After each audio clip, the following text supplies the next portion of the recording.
নমস্কার বন্ধুরা, আগের ভিডিওতে আমি তোমাদের দেখিয়েছিলাম ধনতেরাস উপলক্ষে আমি কিছু জিনিস কেনাকাটা করতে যাচ্ছি, কিন্তু কি জিনিস কেনাকাটা করলাম সেটা তোমাদের সাথে শেয়ার করা হয়নি। কথিত আছে ধনতেরাসে সোনা কেনা নাকি ভীষণ শুভ, তাই আমি চেষ্টা করলাম অল্প সোনার মধ্যে একটু ভালো কিছু যাতে করা যায়। দেখো, এই পুঁথির নেকলেসটা আমি বানিয়েছি।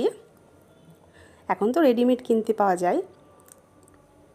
এই যে এটা আমি কিনে এনেছি, আর একটা তাই জন্য কিনে এনেছি।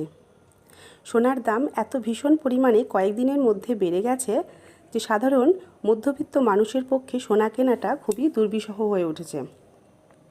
1-1.5 মাস আগেও সোনার দাম প্রায় 30,000 টাকা কম ছিল। ধনতেরাসে প্রচুর বেড়ে গেছে সোনার দাম।